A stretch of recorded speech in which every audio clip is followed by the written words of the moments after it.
क्या कहना? नमस्कार, आप देख रहे हैं निर्माण की हलचल की खबरें। हमारे साथ है सावड़ा राम जी। किसी मामले को सदन में उठाना और उस पर कार्रवाई होना दोनों अलग अलग बात होती है। जैसे कि हमारे जालौर जिले से लगा करके आसपास के तहसीलों तक की बात आप देख सकते हैं, जिसमें मामला जरूर उठाया जाता है परंतु उस पर कुछ गौर नहीं किया जाता। मेरे लोकसभा क्षेत्र सिरोही जालौर के 7 लाख प्रवासी बाहर रहते हैं, विभिन्न शहरों में रहते हैं। मेरा आपसे निवेदन है कि अभी गर्मियों की छुट्टियों के अंदर स्पेशल ट्रेन चलाई जाए, जिसमें बेंगलोर से जोधपुर, हैदराबाद से जोधपुर, कोयम्बटूर से जोधपुर और चेन्नई से जोधपुर। सर, मेरा निवेदन है कि कोयम्बटूर भगत की कोठी से जो ट्रेन पूर्व में चालू थी उन्हीं को पुनः चालू करके नियमित की जाए। धन्यवाद अध्यक्ष महोदय, देश आजाद होकर के 75 साल के अंदर भी मेरे लोकसभा क्षेत्र सिरोही जिला हेडक्वार्टर से रेलवे से नहीं जुड़ा हुआ है, उसे जुड़ाने के लिए स्वरूपगंज से यात्रा किया जाए। माननीय सदस्य श्री के सुरेश जी, आपसे निवेदन है कि बाड़मेर ऑनरेबल चेयरमैन सर। तो दक्षिण की तरफ ट्रेनें अन्य और काफ़ी समय से ध्यान दिलाया जा रहा है लोकसभा में, परंतु किसी के कानों तक जू नहीं रेग रही है। नहीं इतने हमारे जनप्रतिनिधि हैं जो कि प्रभावशाली हैं, जो जिनकी बात पे गौर करें सरकार और इस पर कार्रवाई हो। देखो वो रतन देवासी जी को तो पहुंच गए। सरवण जी, मैं आपकी पीड़ा को जानता हूँ, क्योंकि आपके पास पहुंच गए, रतन जी के पास पहुंच गए, इसलिए आप जोर जोर से कह रहे हो आपके पास पहुंच गए हैं। मैं एक बात कहना चाहता हूं, कथनी और करनी में अंतर नहीं होना चाहिए। हम देश के यशस्वी प्रधानमंत्री नरेंद्र मोदी जी कहते हैं, राजस्थान के हमारे मुख्यमंत्री कह रहे हैं कि करनी और कथनी में फर्क नहीं होना चाहिए, जो कि जालौर जिला साफ जानता है कि उनकी करनी में भी फर्क है और कथनी में भी फर्क है। जैसा कि जवाई नदी से लेकर के नर्मदा के पानी तक में, जैसा कि और माई बिजाज तक में माननीय उद्योग मंत्री का ध्यान आकर्षित करते हुए माननीय उद्योग मंत्री जी का एक ही सुझाव है। राइजिंग राजस्थान का आप लोगों ने किया है। मैं एक छोटी बात, जो स्मॉल स्केल इंडस्ट्रीज की बात कर रहा हूं, आपने पिछले बजट के अंदर गिफ्ट सिटी गुजरात के तर्ज पर यहां बनाने की बात हुई थी, जो गुजरात में बन गई गांधीनगर में। अब जो हमारे साउथ में प्रवासी रह रहे लोग, वो हंड्रेड्स लोग जो है पिछले 2 साल से और 1 साल से बहुत ज्यादा तादाद में अहमदाबाद के ओडव, कठवाड़ा, छतराल, नरोड़ा, इन सब एरिया में आके बसने लगे। वहां उन्होंने साउथ में तो अब सिर्फ अपना एक ऑफिस रख रहे, अपना परिवार, अपना प्लांट सब वहां गुजरात बॉर्डर पे लगा रहे। मेरा ये रिक्वेस्ट है कि 2012-11 में जिस तरीके से आबू रोड के मावाल में, सांचौर में और ये बॉर्डर जो आता है हमारा मंडार, उस समय वहां रिको के प्लॉट्स कटे, जिसके अंदर हार्डवेयर वाले और बर्तन उद्योग सर्वाधिक आया। तो मैं आपसे ये रिक्वेस्ट करता हूं कि कॉन्क्लेव सिर्फ ये बुलाओ जिसमें स्मॉल स्केल इंडस्ट्री के लोग जो यहां आना चाहते हैं, उनका कॉन्क्लेव होगा।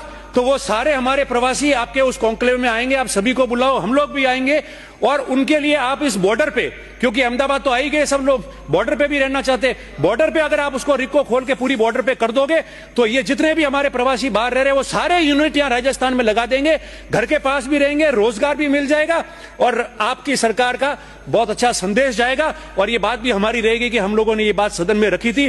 मैं सभापति जी आपका आभार व्यक्त करता हूं, आपका बहुत बहुत धन्यवाद। मुख्यमंत्री जी देखो वो रतन देवासी जी को तो पहुंच गए। सरवण जी, मैं आपकी पीड़ा को जानता हूं, क्योंकि आपके पास पहुंच गए, रतन जी के पास पहुंच गए, इसलिए आप जोर जोर से कह रहे हो आपके पास पहुंच गए हैं। मैं एक बात कहना चाहता हूं, कथनी और करनी में अंतर नहीं होना चाहिए। हम देश के यशस्वी प्रधानमंत्री नरेंद्र मोदी जी कहते हैं, आपने बजट में बिंदु संख्या 3 में पेज 10 में आपने स्वर्गीय प्रधानमंत्री अटल बिहारी वाजपेयी जी की को याद करते हुए, उनको स्मरण करते हुए आपने एक बात लिखी है, और आपने सड़कों के बारे में लिखा है, उसमें कनेक्टिविटी। आपका कहने का मकसद ये था वाजपेयी जी को याद करते हुए कि उन्होंने डिजिटल तो है ही, मगर कनेक्टिविटी गांवों के बारे में कैसे हो और सड़कों में कैसा काम हो। बहुत सारे माननीय सदस्य 10 करोड़ की जब घोषणा हुई तब सबने मेज दबाई कि एक विधानसभा क्षेत्र में 10 करोड़ के काम होंगे। काहे के लिए होंगे? नॉन पैचेबल सड़क के लिए। नॉन पैचेबल सड़कों में आज नहीं, पहले भी कितने ही बजट आप उठा के देखो, पीडब्ल्यूडी का बजट उठा के आप देखो, नॉन पैचेबल सड़कें हमेशा मांगी जाती थी और एक विधानसभा क्षेत्र में एवरेज 4 से 5 करोड़, 6 करोड़, 7 करोड़ के काम होते आए आज तक। उसमें कोई नई बात नहीं है। मैं समझता हूं कि पहले भी मैंने गवर्नर अभिभाषण में भी कहा, पिछले बजट में भी कहा और आज भी मैं इस बात को दोहरा रहा हूं और निवेदन कर रहा हूं कि ये 10 करोड़ जो है हमने भी उसे मांग की थी, इसको मेहरबानी करके आप मिसिंग लिंक से जोड़ो।